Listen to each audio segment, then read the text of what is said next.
మా ఇద్దరి మధ్య మీ విషయం అడ్డుగోడలా ఎప్పుడు ఉంటూనే వచ్చింది. లలిత లావణ్యని నాకు వ్యతిరేకంగా పెంచడంతో నా మీద కసి తీర్చుకుంటూ ఉండేది.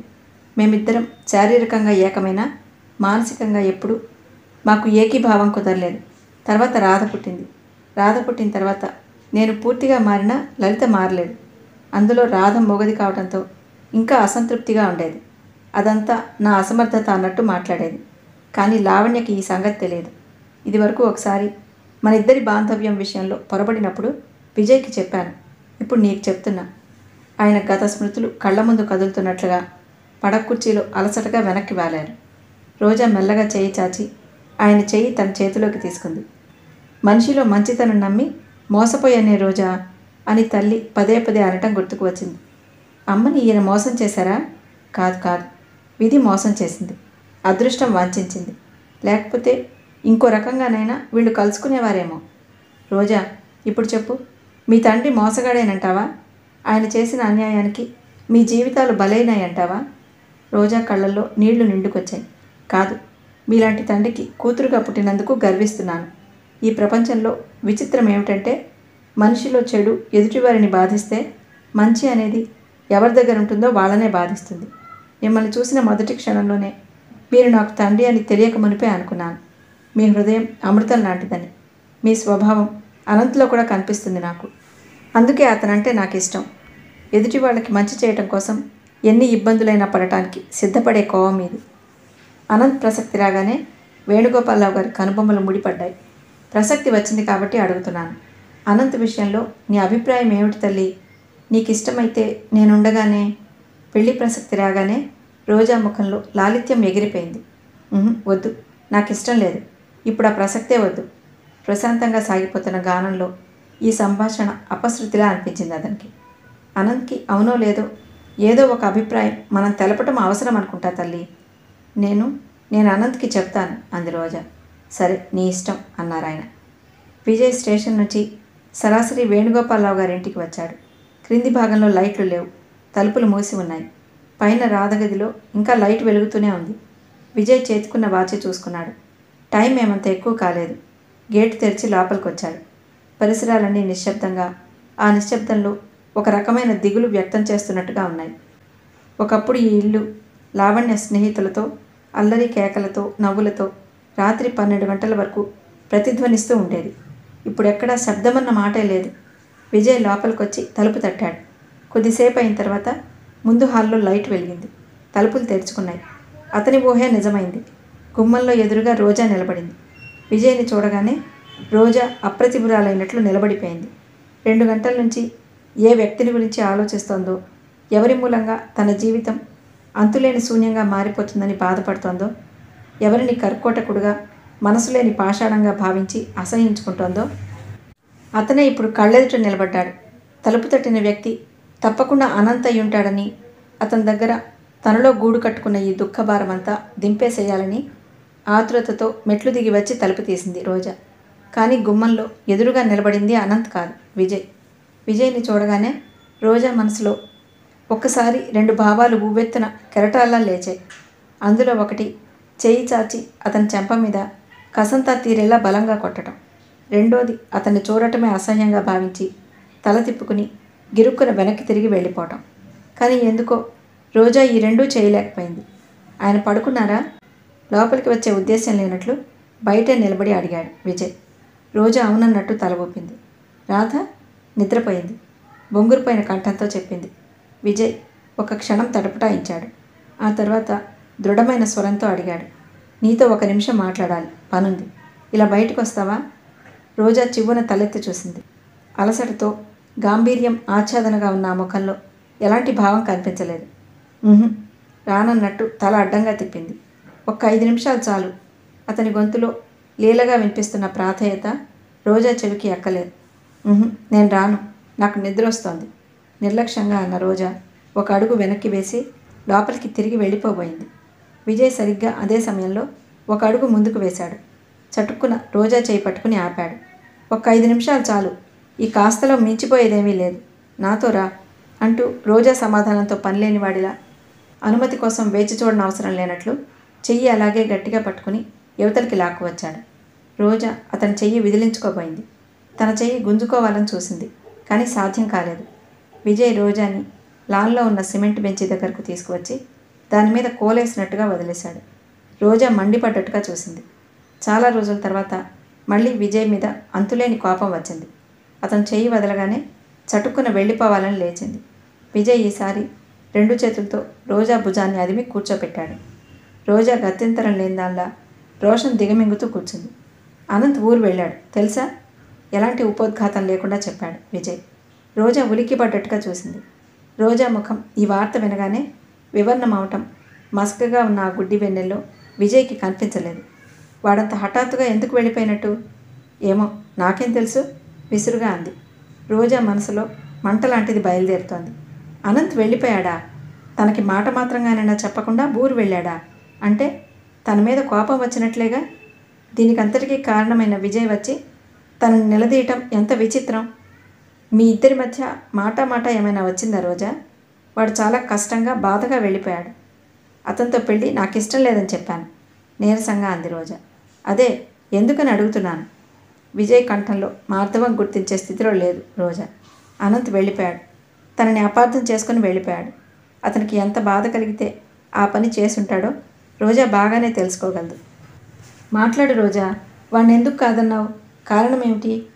అది నా ఆంతరంగిక విషయం. ఇందులో ఎవరికి సంజాయిషి ఇవ్వాల్సిన అవసరం నాకు లేదు. రోజా, నేను నిన్ను సంజాయిషి కోరటం లేదు. అనంత్ని కాదనటానికి నువ్వు నిశ్చయించుకుంటే ఆ నిర్ణయం పొరపాటని హెచ్చరించడానికి వచ్చాను. అనంత్ని నువ్వెందుకు తిరస్కరించావో తెలుసుకోవాల్సిన బాధ్యత నాకుంది. రోజా నోట మాట రాందల్లా కూర్చుంది. ఏమిటి తన ఉద్దేశం? తన నోటి నుంచి ఏం చెప్పించాలని ఈ తర్కం? విజయ్ తన ధోరణిలో తను ఉన్నట్టుగా అంటున్నాడు. రోజా, అనంత్ మంచితనం గురించి నేను ప్రత్యేకంగా నీకు చెప్పనవసరం లేదు. వాడి మనసు వెన్నలాంటిదని నీకు తెలుసు. వాడి జీవితం నీ చేతిలో అయితే సుఖంగా గడుస్తుందనే నమ్మకం నాకుంది. నిన్న మొన్నటి వరకు మీరిద్దరూ ప్రాణ స్నేహితులు. ఒకరి కోసం ఒకరు ఏదైనా చేయగలిగిన అపురూపమైన స్నేహబంధం మీ మధ్య ఉంది. ఈ కాస్తలో హఠాత్తుగా ఈ అభిప్రాయ భేదం ఎందుకు వచ్చింది? నువ్వు వాణ్ణి కాదని ఎందుకంటున్నావు? రోజా లేచి నిలబడింది. వ్యంగ్యంగా హేళనగా అడిగింది. అయినాయా మీ సలహాలు హెచ్చరికలు? ఇక నేను వెళ్ళొచ్చా? విజయ్ సీరియస్గా అడిగాడు. కొద్దిసేపు నీ హేళనలు వెక్కిరింతలు మాని అడిగిన దానికి సూటిగా సమాధానం చెప్పు. రోజా రెచ్చిపోయినట్టుగా అంది. నేను కూడా సూటిగా అడుగుతున్నాను. మీరు సమాధానం చెప్పండి ముందు. ఒకసారి పెళ్ళైన ఆడపిల్ల అది దాచిపెట్టుకుని రెండో పెళ్ళికి అంగీకరించగలదా? అందులోనూ ఎంతో ప్రాణసమానంగా భావిస్తున్న స్నేహితుడితో. అది మోసం కాదా? నేరం అవదా? కొద్దిసేపు నిశ్శబ్దం ఏర్పడింది. విజయ్ స్తబ్దుడైనట్లుగా సమాధానం చెప్పలేనట్లుగా రోజా వైపు చూస్తూ అలాగే నిలబడ్డాడు. రోజా జంకు గొంకు లేకుండా అంది. ఎంతసేపు తమ్ముడి క్షేమం కోసం ప్రాకులాడే పెద్ద మనిషి అయిన మీకు ఈ కాస్త విషయం ఎందుకు తలకెక్కటం లేదు? రోజా, ఆ పెళ్ళి నీ ఇష్టం మీద జరిగింది కాదు. అందులో నీ దోషమేమీ లేదు. నీ మీద జరిగిన అత్యాచారానికి నువ్వెలా బాధ్యురాలి అవుతావు? అనంత్ నువ్వు చెయ్యని నేరానికి నిన్నెలా నిందిస్తాడు? అసలు ఈ విషయం బయటికి రావాల్సిన అవసరం ఏముంది? ఒకవేళ వస్తే ఎప్పుడైనా అనంత్కి తెలిస్తే? తెలియదు. ఒకవేళ తెలిసినా ఇందులో మంచి చెడుల గురించి సరిగ్గా ఆలోచించగల మనస్తత్వం వాడికి ఉంది. నిజం చెప్పు, ఇదొక్కటేనా నీ అభ్యంతరం? గతంలో జరిగిన ఈ రాక్షస కృత్యం అతనికి తెలుస్తుందనేనా నీ భయం? రోజా సమాధానం చెప్పలేదు. తను గురి చూసి విసిరాలనుకున్న బాణం పనిచేయలేదు. అది విజయ్ని తను చూపిన లక్ష్యం దగ్గర తాకలేదు. ఆశాభంగం కలగ్గా ముఖం తిప్పేసుకుంది. విజయ్ నచ్చ చెప్తున్నట్లుగా అన్నాడు. అదే నీ భయమైతే నువ్వు నిశ్చింతగా ఉండొచ్చు. అది నేను హామీ ఇవ్వగలను నీకు. అతనికి ఇందులో దోషమేదీ లేదని, ఇదంతా నా పొరపాటని నచ్చ చెప్పగలను. వాడు తప్పకుండా అర్థం చేసుకుంటాడు. అయితే ఆ సంఘటన కేవలం మీ పొరపాటేనని మీరు ఒప్పుకుంటున్నారా? విజయ్ రోజా వైపు క్షణంసేపు రెప్పవాల్చకుండా చూశాడు. ఎవరి మాటలని వాళ్ళ మెడలకి చుట్టడంలో రోజాకున్నంత నేర్పు ఇంకెవరికీ లేదేమో. అయినా సరే ఈరోజు తన మాటల్లో లౌక్యం మర్మం అన్నింటినీ వదిలేసి నిజాన్ని నిస్సంకోచంగా ఈ అమ్మాయి ముందు పెట్టేయాలనిపిస్తోంది. తను చేసిన నేరానికి అనంత్కి శిక్ష పడకూడదు అనిపిస్తోంది అతనికి. అందుకే శాంత గంభీర స్వరంతో అన్నాడు. నిజమే రోజా, పొరపాటే. కాదని ఎలా అనగలను? నా ఈ పొరపాటు ఆ రోజు శాంతినికేతన్ వెళ్ళకముందే నాకు తెలిసింది. ఆ క్షణంలో నేను పడిన బాధ నీకు వర్ణించి చెప్పలేను. అన్యాయంగా అహంకారంతో నిన్ను బాధ పెట్టినందుకు ప్రతిఫలంగా నలుగురిలో మళ్ళీ నిన్ను వివాహం చేసుకుని నిన్ను అన్ని విధాలా సుఖపెట్టాలనిపించింది. రోజా, వివాహం పట్ల నీకున్న సుందర స్వప్నం వివరిస్తూ రాసిన ఉత్తరం నేను చదివాను. అది చూసిన తర్వాత నిన్ను నా జీవితంలోకి ఆహ్వానించాలని, నిన్ను అపురూపంగా చూసుకోవాలని మరీ మరీ అనిపించింది. ఇంకా కొద్ది రోజులుంటే అలాగే జరిగేదేమో. కానీ ఒకదాని వెంట ఒకటి అనుకోకుండా సంఘటనలు బంతుల్లా దొర్లుతూ వచ్చి నన్ను ఉక్కిరిబిక్కిరి చేశాయి. నువ్వు వేణుగోపాలరావు గారి అమ్మాయివని తెలిసింది. డబ్బు గల అమ్మాయిని భార్యగా చేసుకోవటం నా ఊహలకే విరుద్ధం. అదృష్టం నిన్ను నా జీవితంలోకి అందించినట్టే అందించి అంతలోనే దూరంగా లాగేసింది. శంకరయ్య గారి మేనకోడలవైన రోజాగా నేను స్వీకరించగలను. కానీ వేణుగోపాలరావు గారి అమ్మాయిగా లక్షలకు వారసురాలి అవుతున్న నేను నా జీవితంలో ఇముడ్చుకోవటం కష్టం అనిపించింది. అందుకే చందు విషయంలో నీకు చేయగలిగిన సాయం అంతా చేయాలనిపించింది. చేశాను. మన ఇద్దరి మధ్య పీడకలలా జరిగిన ఈ సంఘటన నువ్వు ప్రయత్నిస్తే మర్చిపోలేనంత పెద్దదేం కాదు. ఇప్పుడు నువ్వు అనంత్కి అన్ని విధాలా తగిన వ్యక్తివి. నువ్వు తొందరపడకుండా బాగా ఆలోచించి ఈ నిర్ణయం తీసుకోమని కోరుతున్నాను. రోజా నిశ్శబ్దంగా వినసాగింది. విజయ్ నోటి వెంబడి ధారాళంగా వస్తున్న ఈ మాటలు రోజా మనసులో అశాంతిని, రోషాన్ని చిత్రంగా శాంతపరిచాయి. రోజా కోరుకుంటున్నదేదో విజయ్ మాటల్లో ప్రతిధ్వనిస్తోంది. కానీ వాటి రూపు మళ్ళీ సంతృప్తికరంగా లేదు. విజయ్ తనని స్వీకరించాలనుకున్నట్ట. కానీ మధ్యలో ఈ డబ్బు అడ్డం వచ్చేసిందట. రోజాకి ఇది సంతృప్తికరంగా లేదు. తను పడుతున్న ఈ అజ్ఞాతమైన బాధ అదేదో అతనికి అనుభవం కావటం లేదని స్పష్టంగా తెలుస్తూనే ఉంది. తను జరిగిందంతా మర్చిపోవాలట. అనంత్ని చేసుకోవాలట. పరిష్కారం ఎంత సులభంగా చూపించేశాడు. రోజా అందుకే కటువుగా అడిగింది. అయిందా ఉపన్యాసం? ఇంకా ఉందా? రోజా, విజయ్ నిర్విణ్ణుడైనట్టు చూశాడు. పోనీ హితబోధ సరేనా? మీ ఆశ నాకు అర్థమైంది. డబ్బును నన్ను భార్యగా స్వీకరించడానికి మీ అహంకారం అడ్డొస్తోంది. మళ్ళీ ఈ ఆస్తి పోతుందేమోనని భయం. అందుకని అనంత్ని చేసుకోమంటున్నారు. మీ అభిమానం కూడా విడిచి ప్రాధేయపడుతున్నారు, అవునా? విజయ్ ముఖంలోకి వెచ్చటి రక్తం ఒక్కసారి పొంగులా వచ్చేసింది. రోజా లేచి నిలబడింది. ఎలాంటి జంకు గొంకు లేకుండా అనేసింది. మీరు నన్ను భార్యగా స్వీకరిద్దామని అనుకున్నారా? నా సంపద అడ్డొచ్చేసిందా? అయ్యో పాపం. పోనీ కాస్త మీ పాదాల చెంత చోటివ్వండి అంటూ మీ కాళ్ళ మీద పడనా? అప్పుడు కనికరిస్తారా? అయ్యో, ఎంత ప్రయత్నించినా నా కళ్ళల్లోకి ఒక కన్నీటి బిందువు కూడా రావటం లేదే. లేకపోతే తమ్ముడి కోసం చేస్తున్న మీ త్యాగానికి ఆనంద భాష్పాలు రాలుస్తూ మీ కాళ్ళు కడిగుండేదాన్ని. రోజా, వారిస్తున్నట్టుగా కాస్త బిగ్గరగా అన్నాడు విజయ్. అతని ముఖం కందగడ్డలా తయారైంది. రోజా ఆ ఆగ్రహానికి ఇంకొంచెం సమిదలు వేస్తున్నట్టుగా అంది. పోనీ మీ సలహాలు సంప్రదింపులు నాకేం అవసరం లేదు. నా భర్తగా ఎలాంటి వ్యక్తిని ఎన్నుకోవాలో నాకు తెలుసు. నిజమే, మీరన్నట్లు నేను ఇప్పుడు లక్షలకు వారసురాల్ని. ఇంత డబ్బు గల నేను ఎలాంటి ఆకర్షణ లేని అనంత్ని చేసుకోవాల్సిన కర్మ ఏమిటి? ఇదివరకు మీరు మీ అంతస్తుకి తగనని నిరాకరించారు. ఇప్పుడు మీరు నాకు తగరంటున్నాను, సరే? విజయ్ బలిష్టమైన చెయ్యి బుసలు కొడుతున్న సర్పంలా రోజాని పట్టుకోవడానికి ముందుకొచ్చింది. అది గమనించిన రోజా మెరుపుల అవతలికి వెళ్ళి దూరంగా నిలబడింది. మీ అన్నదమ్ములిద్దరికీ ఓ పెద్ద నమస్కారం. నేను రేపు ఆయనతో పాటు ఊరెళ్ళిపోతున్నాను. ఇప్పటికే నా మనసు కొన్ని కారణాలుగా తూట్లు పడింది. ఇక నేను తిరిగి రాను. మీరు మళ్ళీ అనంత్ కోసం వేట ప్రారంభించడం మంచిది. నేను చాలా అదృష్టవంతురాల్ని. కాబట్టే మీతో సంబంధ బాంధవ్యాలు తప్పాయి. రోజా వెనక్కి పోబోతూ ఆగి వెనక్కి తిరిగి అంది. అన్నట్టు మర్చిపోయాను. ఇంత క్రితం మీరు చందు కోసం ఏదో చేశానని అన్నారే, దాని మూల్యం ఎంతో చెప్పండి. రేపు వెళ్ళిపోయే లోపల చెల్లించి వెళ్తాను. మీతో ఎలాంటి లావాదేవీలు ఉంచుకోవటం నాకు ఇష్టం లేదు. మీరు చతురులు, దాన్ని ఎలాగైనా తిప్పగలరు. గబగబా అనేసిన రోజా పరుగులాంటి నడకతో వరండా వైపు వెళ్ళిపోయింది. విజయ్ నిశ్చేష్టుడైనట్టు నిలబడిపోయాడు. అతనిలో నవనాడులు కృంగిపోయినట్టుగా ఉంది. ఇంట్లోకి వచ్చేసి తలుపులు మూసేసిన రోజాకి చెప్పలేనంత దుఃఖం ఒక్కసారి వెల్లువలా పొంగి వచ్చింది. తన మాటలు అతన్ని గాయపరిచినందుకు సంతృప్తిగా అనిపించినా పూర్తిగా సంతోషం కలగలేదు. అతని మీద కసి తీర్చుకున్న మాట నిజమే, కానీ అది శాంతిగా అనిపించటం లేదు. చేజిక్కిన ఒక్కగానొక్క అవకాశం జారవిడుచుకున్నట్టుగా ఉంది. నెమ్మదిగా మంచి మాటలతో విజయ్ విషయం ఇది అని వివరిస్తే తను అంగీకరించేవాడేమో, తనని స్వీకరించేవాడేమో. నిశ్చేష్టుడైనట్టు నిలబడిపోయిన విజయ్ కొద్దిసేపు అయిన తర్వాత వచ్చి సిమెంట్ బెంచ్ మీద కూర్చున్నాడు. అతని చేతులు కంపించసాగాయి. జేబులు తడుముకుని సిగరెట్ తీసుకుని వెలిగించుకున్నాడు. అతనిలో కోపోద్రేకాలని రోజా రెచ్చగొట్టినంతగా ఇంకెవరికీ సాధ్యం కాదేమో. విజయ్ తప్పక తిరిగి వస్తాడని తలుపు తట్టగానే తెరిచి అతని చేతుల్లో వాలిపోయి తన మనసులో ఉన్నదంతా వెళ్ళగక్కేయాలని నమ్మకంగా ఆశగా ఎదురుచూస్తున్న రోజాకి కొద్దిసేపు అయిన తర్వాత వీధి గేటు తెరవటం, ఆ వెంటనే మళ్ళీ ముయ్యటం వినిపించింది. విజయ్ వెళ్ళిపోయాడు. రోజా గుండెలు ఆశాభంగంతో దహించుకుపోసాగాయి. తను అభిమానం వదలలేనట్లే అతను అహంకారం మర్చిపోలేడు. ఇద్దరి మధ్య సౌమ్యం కుదరటం అసంభవమేమో అనిపించింది రోజాకి. బాగా ఆలోచించుకోమ్మా, నేను వెళ్ళే ఆ ప్రదేశం నీలాంటి తరుణ వయస్కులకి అనువైంది కాదు. నువ్వు అక్కడ ఒక్కరోజు కూడా ఉండలేవు. వేణుగోపాలరావు గారు రోజాతో నచ్చ చెబుతున్నట్టుగా అనునయంగా అన్నారు. ఆయన ఈరోజు సాయంత్రం వెళ్ళిపోతున్నారు. అన్ని విషయాల్లో అన్ని ఏర్పాట్లు చేశారు. ఒక్క రోజా విషయంలోనే ఆయనకి చాలా అసంతృప్తిగా ఉంది.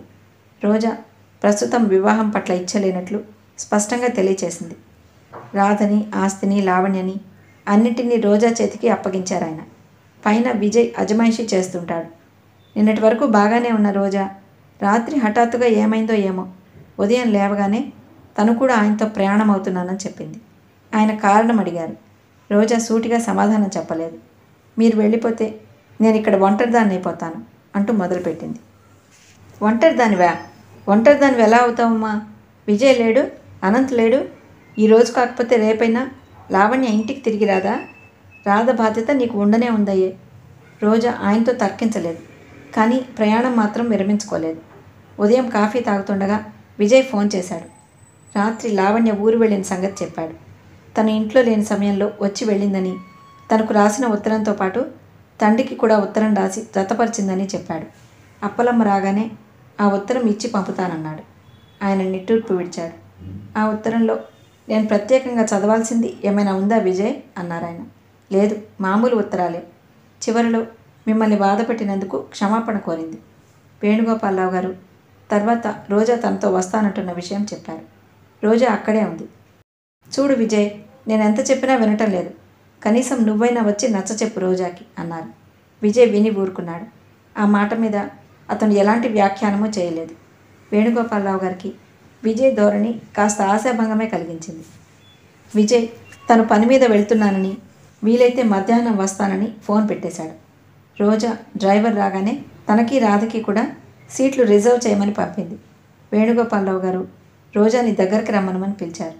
చూడు తల్లి, ఆఖరిసారిగా చెప్తున్నాను. నేను ఎంతగానో కలలు కన్నా చంద్రం జీవితం అలా అయిపోయింది. లావణ్య చూస్తే ఇలా ఉంది. రాధ నోరు లేని మోగది. కనీసం నువ్వైనా అందరిలా కళకళలాడుతూ సుఖంగా ఉంటే నాకెంతో సంతృప్తిగా ఉంటుంది. కనీసం నా కోసమైనా ఈ ప్రయాణం మానుకో. నీకు ఇప్పుడప్పుడే వివాహం మీద ఇష్టం లేకపోతే బలవంతమేమీ లేదు. నా దృష్టిలో విజయ్కి ప్రాధాన్యత ఉన్నా నీకు ఆ ఉద్దేశం లేకపోతే ఆ ప్రసక్తే వద్దు. 1-2 సంవత్సరాల్లో నెమ్మదిగా నీకు నచ్చిన వ్యక్తితో జీవితం పంచుకో. నేను వెళుతున్న చోటు మనిషికి ఇంకా వైరాగ్యం తెప్పిస్తుంది. జీవితం మీద లాలనను తెంపేసే వ్యక్తుల మధ్యకి వెళ్తున్నాను. అక్కడికి నీ తండ్రిగా, నీ సుఖం కాంక్షించే వ్యక్తిగా నేను తీసుకువెళ్ళలేను. నా మాట విను, నా తల్లివి కదూ. రోజా కళ్ళల్లో నీళ్లు నిండుకు వచ్చాయి. తనిక్కడ ఎవరి నుంచి పారిపోవాలని ప్రయత్నిస్తోందో ఆయనకి తెలిస్తే ఎంత బాగుండు. ఏమంటావు? రోజాని మళ్ళీ అడిగారు ఆయన. రోజా సమాధానం చెప్పబోతుండగా ఈ లోపల ఫోన్ మోగింది. వేణుగోపాలరావు గారు ఫోన్ తీశారు. అవతల వైపు నుంచి ఆయన ఏమి విన్నారో కానీ కనుబొమ్మలు ముడిపడ్డాయి. అవును, ఇక్కడే ఉంది, ఒక్క క్షణం అంటూ రిసీవర్ని రోజాకు అందిస్తూ, ఎవరో నిన్ను అడుగుతున్నారమ్మా అన్నారు. రోజా గుండెలు దడదడలాడాయి. విజయ్ కాదు కదా? ఫోన్ తీసుకుని హలో అంది. ఒక క్షణం తర్వాత రోజా ముఖం పాలిపోయినట్టు అయింది. ఇప్పుడే వస్తాను, అడ్రస్ ఏమిటి అంది తడబడుతూ. రాత్రి చాలా పొద్దుపోయింది. దూరంగా ఉన్న చర్చిలో నుంచి గడియారం టంగుటంగున గంటలు కొట్టడం వినిపిస్తోంది. శాంతిపురం అంతా నిశ్శబ్దంగా అయినా విజయ్ ఇంట్లో ఇంకా లైట్లు వెలుగుతూనే ఉన్నాయి. గౌరమ్మ పనంతా అయిపోయి విజయ్ రాక కోసం ఎదురు చూస్తూ గుమ్మం దగ్గర కూర్చుని కునికిపాట్లు పడుతోంది. ఇంతలో ఇంటి ముందు స్కూటర్ వచ్చి ఆగింది. విజయ్ దిగి దాన్ని లోపలికి తీసుకొస్తుండగా గౌరమ్మ కళ్ళు నిలుపుకుంటూ లేచింది. ఇంత రాత్రి అయిందేం బాబు? పెందలాడే వస్తారనుకున్నాను. మా ఓడికి పానం బాగాలేదు, ఆసుపత్రిలో చేర్పించాలా. కాసిన డబ్బులు అడుక్కుపోదామని కూసున్నాను అంది. విజయ్ మౌనంగా జేబులోకి చేయి పోనించి 2 10 రూపాయల నోట్లు తీసి గౌరమ్మ చేతిలో పెట్టాడు. గౌరమ్మ అవి తీసి కొంగుకు ముడి వేసుకుంది. నే పోతాను మరి, బేగి భోజనం చెయ్యి, ఎప్పుడనగా చేశాను, సల్లారిపోయే ఉంటుంది అంటూ హెచ్చరించి వెళ్ళిపోయింది. విజయ్ స్కూటర్ లోపల పెట్టి గేటు తాళం వేసి లోపలికి వచ్చాడు. లోపలికి అడుగుపెట్టి తలుపులు మూసిన అతను వెలుగు భరించలేని వాళ్ళ లైట్ తీసేశాడు. అక్కడి నుంచి ఒక్క అడుగు కూడా ముందుకు వేయటానికి శక్తి లేనివాడిలా అక్కడే ఉన్న సోఫాలో కూలబడ్డాడు. 2 నిమిషాల తర్వాత సోఫా మీద తల వెనక్కు వాల్చి కళ్ళు మూసుకుని అలాగే కూర్చుండిపోయాడు. అతని మనసంతా చిత్రమైన వేదనగా ఉంది.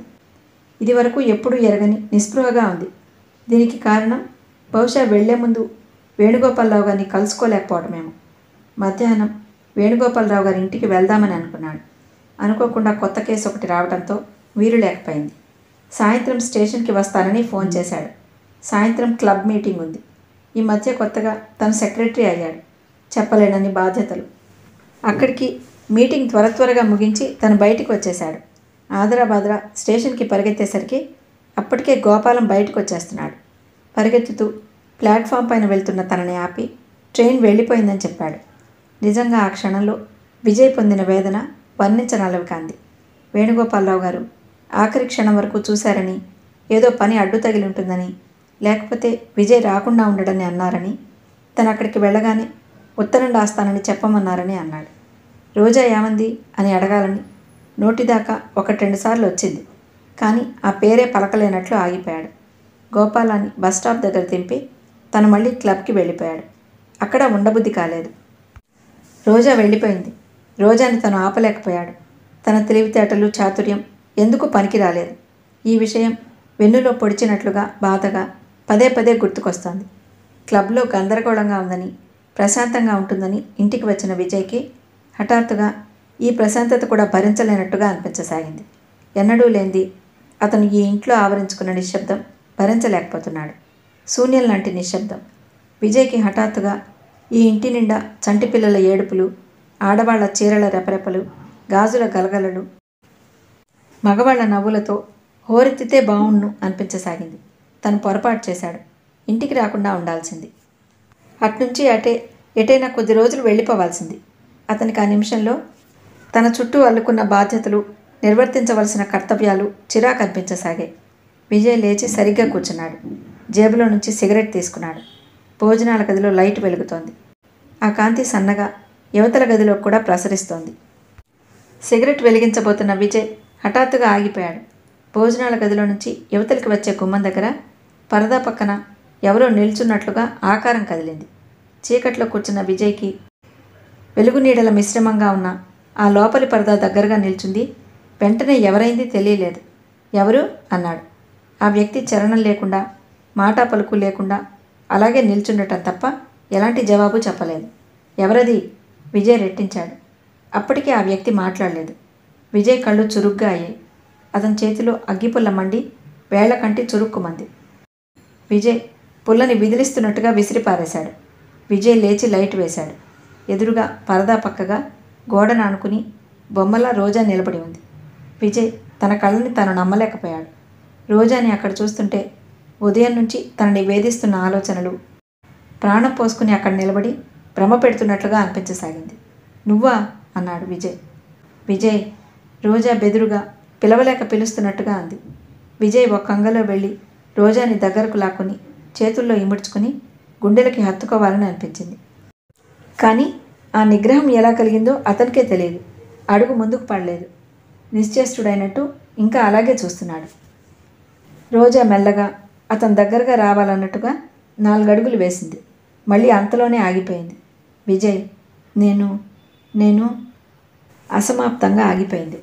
రోజా ముఖ కవళికలు చూస్తే అతనికి గబగబా ఏదో చెప్పేయాలని ఆతురత పడుతూ మాటలు సరిగ్గా కుదరక తికమక పడుతున్నట్టుగా ఉంది. విజయ్ రోజా దగ్గరగా వచ్చాడు. నువ్వు ఊరు వెళ్ళలేదా? రోజా లేదన్నట్టు తల తిప్పింది. ఎందుకని? రోజా సమాధానం చెప్పలేదు. మాట్లాడమే, ఎందుకని? విజయ్ వెళ్ళకపోతే వెళ్ళకపోయావు, అది నీ ఇష్టం. కానీ ఇక్కడికి ఎందుకు వచ్చావు? ఎవరిని అడిగొచ్చావు? రోజా నిరుత్తరురాలైనట్టు చూడసాగింది. ఈ జన్మలో మళ్ళీ నేను చూడననే అనుకున్నాను. మన మధ్య అనుబంధం లాంటిది ఏదైనా ఉంటే అది రాత్రి తెగిపోయిందనుకున్నాను. నిజం చెప్పు, మాట్లాడు. మళ్ళీ ఎందుకు వచ్చావు? రోజా సమాధానం చెప్పలేనట్టుగా అతని ముఖంలోకి రెప్పవాల్చకుండా చూడసాగింది. విజయ్ వ్యంగ్యంగా హేళన మిళితమైన స్వరంతో అడిగాడు. నా పాదాల చెంత కాస్త చోటివ్వమని అడగటానికి వచ్చావా, లేక నీ కన్నీళ్లతో నా పాదాలు కడుగుదామని వచ్చావా? విజయ్! రోజాలో రోషం కస్సుమన్నట్టు లేచింది. విజయ్ చెర్రుమన్నాడు. ఛట్! ఆ పేరుతో నన్ను పిలవకు. ఇంకా మన మధ్య పేర్లతో పిలుచుకునే చనువు కూడా ఉందా? వెళ్ళు, వెళ్ళు మర్యాదగా. ముందే చెప్తున్నాను, ఇక్కడి నుంచి తక్షణం వెళ్ళు. నేనిప్పుడు మనిషిని కాదు, పశువుని. నేనేం చేస్తానో నాకే తెలియదు. రాత్రి నుంచి నేనెంత నరకం చూశానో తెలుసా? నేనెప్పుడూ పడినంత బాధపడ్డాను. ఇంకొక క్షణం ఇక్కడున్నామంటే అదంతా నీ మీద ప్రతీకారం తీర్చుకుంటాను. రోజా సర్వసంకోచాలు ఒక్కసారి వదిలించుకుని చప్పున అతని భుజాలు పట్టుకుని అతని హృదయంలో తలదాచుకుంది. విజయ్, నన్ను మన్నించు. నా మనసు అసలే బెదిరిపోయింది. నువ్వు కూడా ఆగ్రహపడ్డావంటే నాకు పిచ్చెక్కుతుంది. నేనెంత రోషం చంపుకుని అభిమానం వెనక్కు నెట్టి నీ దగ్గరికి ఇలా వచ్చానో నీకు తెలియదు. రాత్రి నుంచి నేను నీకంటే 1000 రెట్లు ఎక్కువ బాధపడ్డాను. విజయ్ రోజాని భుజాలు పట్టి అవతలికి తోసేపోయాడు. కానీ రోజా అతనికి మరింత సన్నిహితంగా వచ్చి హత్తుకుపోయినట్టు నిల్చుంది. విజయ్, నా మాట శాంతం విను.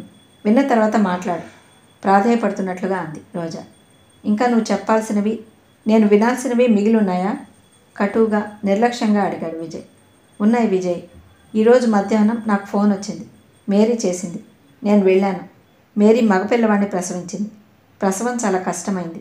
4 రోజులు గడిస్తే కానీ మేరీ బ్రతికేది లేనిది డాక్టర్లు చెప్పలేమన్నారు.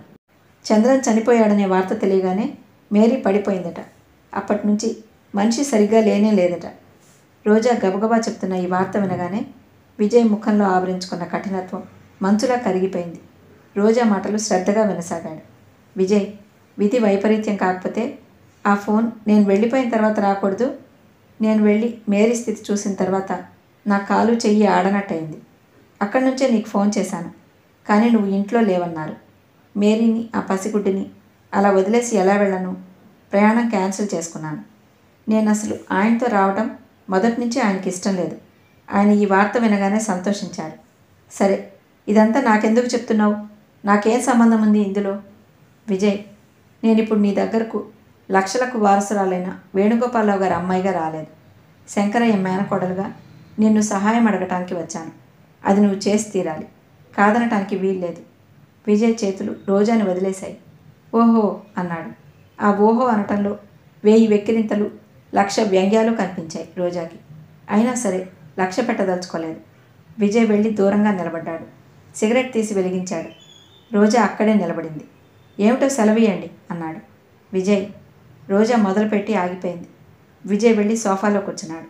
చిత్తం, చెప్పండి అన్నాడు. విజయ్ మనసులో కొద్దిసేపటి క్రితం ఆవరించుకున్న శూన్యం మాయమైపోయింది. రోజా రూపం ఈ ఇంటికి తన మనసుకి కూడా వెలుగునిస్తున్నట్టుగా ఉంది. రోజా చిన్న గొంతుకుతో మెల్లగా అంది. విజయ్, నిన్న నువ్వేమన్నావు? నేను వేణుగోపాలరావు గారి అమ్మాయిని కాకుండా శంకరయ్య మేనకోడలిగా ఉంటే తప్పకుండా స్వీకరించేవాడిని అనలేదు. విజయ్ రోజా మనసులోని అసలు ఉద్దేశం ఏమిటో కనిపెట్టాలన్నట్టు రోజా ముఖం వైపు తదేకంగా చూడసాగాడు. అతను అలా చూస్తుంటే తను చెప్పాలనుకున్నవి సరిగ్గా చెప్పలేకపోతున్న రోజా అతని కుర్చీ వెనకగా వచ్చింది. విజయ్, నేనెప్పుడూ శంకరయ్య మేనకోడల్నే. అమ్మకి చంద్రానికి ఏ విధంగా ఉపయోగపడని డబ్బు నేను స్వీకరిస్తానని, దానితో ఆనందంగా ఉండగలనని నువ్వు ఎలా అనుకున్నావు? ఆయన ఆస్తిలో ప్రతి చిల్లిగవ్వ రాధకి, లావణ్యకి చెందుతుంది. నేను మామూలు రోజానే విజయ్. నువ్వు నన్ను స్వీకరిస్తే చందుకిచ్చిన వాగ్దానం నేను నిలబెట్టుకోగలుగుతాను. ఆహా, ఏమీ? విజయ్ తల తిప్పి రోజా వైపు చూస్తూ ఏదో అనబోయాడు. రోజా చప్పున చేయి చాచి సున్నితంగా అతని నోటిని మూసేసింది. విజయ్, చాలు. ఇంకేం వ్యంగ్యపు బాణాలు విసరకు. రాత్రి నేను నిన్ను అన్న మాటలకి ప్రతీకారం తీర్చుకోకు. నేను నిన్ను బాధపెట్టి ఉంటే క్షమించు. అంతకు 1000 రెట్లు నేను కూడా బాధపడ్డానని గుర్తుంచుకో. నాలో ఉన్న రోషాన్ని, అభిమానాన్ని ఎత్తి చూపి నన్ను ఇప్పుడు అపహాస్యం చేయకు. విజయ్ రోజా చేయి పట్టి తన ముందుకు వచ్చి నిలబడేలా గుంజాడు. అతనికి అభిముఖంగా వచ్చిన రోజా తీర్పు కోసం వేచి చూస్తున్న ముద్దాయిలా నిలబడింది. విజయ్ చాలాసేపు రోజాని తదేకంగా పరీక్షగా చూశాడు. తర్వాత సీరియస్గా అడిగాడు. అయితే చందు కొడుకుని పెంచే షరతు మీద నా భార్య అవ్వటానికి అంగీకరిస్తావన్నమాట. ఇది షరతు కాదు, అభ్యర్థన. చందు కొడుకుని పెంచడానికి నేనెందుకు సాయం? ఆ పని నువ్వు చేయలేవా? చేయగలను. కానీ అందులో ఎన్ని బాధలున్నాయి. పెళ్లి కాని పిల్లని పరాయి పిల్లవాడిని తెచ్చి పెంచుకుంటే లోకం ఊరుకుంటుందా? ఎన్ని మాటలు అంటుంది. అంతేకాదు, తల్లి జాగ్రత్తగా పెంచినా మగదక్షత లేకపోతే పిల్లలు, ముఖ్యంగా మగపిల్లలు ఎలా చెడిపోతారో చందు జీవితమే తార్కాణం. నీ సాయంతో చందు కొడుకుని చక్కని వ్యక్తిత్వం గల మనిషిగా తీర్చిదిద్దగలిగినాడు. చందు ఆత్మకి నిజంగా శాంతి కలుగుతుంది. విజయ్ కొద్దిసేపు ఆలోచనలో మునిగిపోయినట్టు చేతిలో సిగరెట్ పెట్టి అటు ఇటు తిప్పుతూ కూర్చుండిపోయాడు. చివరికి తలెత్తుతూ అన్నాడు, సరే ఒప్పుకుంటాననుకో, కానీ ప్రతిఫలాపేక్ష లేకుండా నేనెన్నడూ ఏ పని చేయనే మరి. దీనికి నాకేమిటి బహుమతి? రోజా ఒక్క నిమిషం బాగా ఆలోచించింది. తర్వాత నిజాయితీ ఉట్టిపడుతున్న స్వరంతో బుద్ధిమంతురాల్లా అంది, జీవితాంతం నువ్వు చెప్పిన మాట వింటాను. ఆదర్శ గృహిణిగా నీ అభిప్రాయాల్లో ఆదర్శాలు అంతర్లీనమైపోయి నీ అడుగుజాడల్లో నడుచుకుంటాను. విజయ్ ఆశ్చర్యం నటించబోయాడు, కానీ సాధ్యం కాలేదు. పక్కాన నవ్వేశాడు. ఆ నవ్వులో కొద్దిసేపటి క్రితం అతని మనసు నిండా పేరుకొని ఉన్న చికాకు, కోపం, అసహ్యం అన్నీ ఒక్కసారి అనుకోకుండా చెల్లాచెదురైపోయాయి. నవ్వుతూనే రోజా వైపు చూస్తూ నమ్మలేనట్టుగా అడిగాడు, నువ్వా ఆదర్శ గృహిణివా? నన్ను చూస్తే ఏదో రకంగా గిల్లి కజ్జా పెట్టుకుంటేనే కానీ ఉండలేని మనిషివి. విజయ్, ఇది చాలా అన్యాయం. రోజా అన్యాయమైన ఆరోపణకి గురైన మనిషిలా విజయ్ వైపు చూసింది. విజయ్ రోజా రెండు చేతులు పట్టుకుని దగ్గరకు లాక్కున్నాడు. ప్రేమానురాగాలు నిండిన స్వరంతో అన్నాడు, సరే, నీ షరతుకి నేను ఒప్పుకుంటాను. ఇది ఒప్పుకునే ముందు నేను ఒకటి అడుగుతున్నాను. అది చేస్తానని మాట ఇవ్వాలి నాకు. అతని దగ్గరగా అతి సన్నిహితంగా వచ్చేసిన రోజా తలెత్తి అతని కళ్ళల్లోకి చూస్తూ అంది, ఏమిటది? తప్పకుండా చేస్తాను, ఎంత కష్టమైనా సరే. పెద్ద కష్టమైందేం కాదు, కానీ కొంచెం క్లిష్టమైంది. చాలా సున్నితంగా పరిష్కరించవలసిన వ్యవహారం. నన్ను ఈ ఇబ్బందిలోంచి తొలగించటం నీ ఒక్కదాని వల్లనే అవుతుంది. విజయ్కా ఇబ్బందా? తన వల్ల తీరేదా? ఏమిటది? ఆదుర్దాగా అడిగింది రోజా. అనంత్తో మన విషయం చెప్పటం. ఎలా ఒప్పిస్తావో, ఎలా నచ్చ చెప్తావో అది నీ ఇష్టం. వాడి మనసు ఏమాత్రం బాధపడకూడదు. నేను వాడిని మోసం చేశానేమోనని అపార్థం రాకూడదు. వాడికి ఆ విధంగా నువ్వు నచ్చ చెప్పాలి. రోజా, వాడంత హఠాత్తుగా ఎందుకు వెళ్ళిపోయాడో తెలుసా? మన పెళ్లి ఫోటోలు చూశాడు. నాకు ఆ విషయం ఇంటికి తిరిగి వచ్చే వరకు తెలియనే తెలియదు. వాడు ఎలాంటి స్పర్ధ లేకుండా మళ్ళీ మామూలుగా నాతో మాట్లాడే వరకు నాకు మనసు స్థిమితంగా ఉండదు. వాడి మీద నీకున్న అభిప్రాయం కేవలం స్నేహానికే పరిమితమని దృఢంగా తెలుసుకున్నాను. కాబట్టే నిన్ను నిస్సంకోచంగా స్వీకరించగలుగుతున్నాను. రోజా కళ్ళు తృప్తిగా మెరిశాయి. అనునయంగా అంది, ఈ ఇబ్బంది నీ ఒక్కడిదేనా? నాది మాత్రం కాదా? మన ఇబ్బంది అను. అనంత్కి నేను నచ్చ చెప్తాను, నచ్చ చెప్పగలను అన్న ధైర్యం నాకుంది. మీరు ఆ విషయంలో నిశ్చింతగా ఉండొచ్చు. అనంత్కి జీవితాంతం ప్రాణ స్నేహితురాల్లా మిగిలిపోదలుచుకున్న నాకు సున్నితమైన అతని మనసు వ్యధ పొందకుండా చూడటం నా మొదటి కర్తవ్యంగా భావిస్తాను. అంతేకాదు, అతని మనఃప్రవృత్తిని అర్థం చేసుకుని అన్ని విధాలా సుఖపెట్టగల సరైన పిల్లని చూసి అతనికి వివాహం చేసే బాధ్యత కూడా నాదే. విజయ్ చెయ్యి రోజా తలని దగ్గరికి అదుముకుంది. అయితే రేపు ఉదయం ప్లేన్కి టికెట్ బుక్ చేయిస్తాను. మెడ్రాస్ వెళ్తావా? రోజా వెళ్తానన్నట్టు తల ఊపింది. నువ్వు మెడ్రాస్ వెళ్ళు. నువ్వు వచ్చే లోపల మేరీ ఎక్కడుందో చెప్పు. నేను మంచి డాక్టర్కి చూపించి వైద్యం చేయిస్తాను. మేరీ బ్రతకటానికి మనం చేయవలసిన ప్రయత్నాలన్నీ చేద్దాం. రోజా, ఒక్క మేరీయే కాదు, ఆపదలో ఉన్న వాళ్ళకి, జీవితం చేత వంచబడ్డ వాళ్ళకి మనకి చేతనైనంత వరకు సాయపడుతూనే ఉందాం. ఇది నా లక్ష్యం. ఇక నుంచి నీ లక్ష్యం కూడా అవ్వాలి అన్నాడు విజయ్. రోజా తల ఊపింది పరధ్యానంగా. ఏమిటి ఆలోచిస్తున్నావు? నీ ఆలోచనలు ఇక్కడ లేవు. భుజాలు పట్టి చిన్నగా కుదుపుతూ అన్నాడు విజయ్. రోజా దృష్టి విజయ్ ముఖం మీద నిలిచింది. మీరు నాకు అన్యాయం చేశారని, మీ ప్రవర్తన వల్ల నాకు అత్యాచారం జరిగిందని భావించడానికి కారణమైన ఆ సంఘటన నా పాలిట ఈ విధంగా స్వర్గంగా మారుతుందని నేను కలలో కూడా అనుకోలేదు.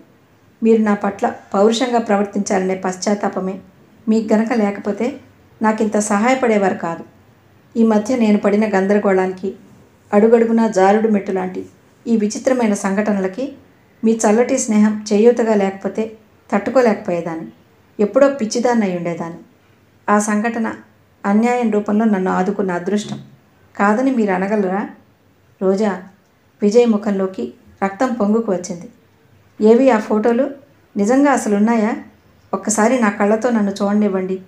నా ఈ సుందర స్వప్నానికి ఆధారమైన వాటిని భద్రంగా దాచుకుంటాను. అవి నాకు ఇచ్చేయండి. నా దగ్గరే ఉంచుకుంటాను. మళ్ళీ భవిష్యత్తులో ఎప్పుడైనా మీరు నువ్వెవరివి నాకు అని డబాయించకుండా. విజయ్ రోజాని వదిలేశాడు.